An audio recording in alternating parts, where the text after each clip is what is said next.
స్వామి వారి యొక్క తత్వం ఏమిటో చెప్తున్నారు. నాకున్నటువంటి అఘములన్నీ పోయాయి, పాపములు పోయాయి. ఇది ఉండాలి విశ్వాసం.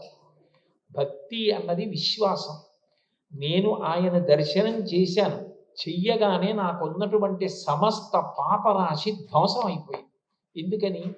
అంటే కలియుగంలో కలిపురుషుడి లక్షణం ఏమిటంటే పాప ప్రచోదనం చేస్తాడు. ఎక్కడుండాలి అంటే మనుష్యుల యొక్క మనసులలో ఉండాలి అని నిర్ణయం. ఎప్పుడు అవకాశం కలిగితే అప్పుడు మనిషి మనసులో ఉన్న రాక్షసుడు విజృంభిస్తే మనిషి రాక్షసుడైపోతాడు. అంటే ఇప్పుడు ఆ యుగాన్ని సృష్టించిన వాడు ఈశ్వరుడే.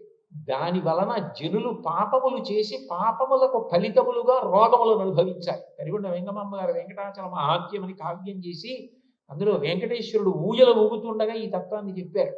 కలియుగంబున ప్రజలు పాపకర్మంబులనరించి తత్ఫలితంబుగా రోగములు కలగ వెరచి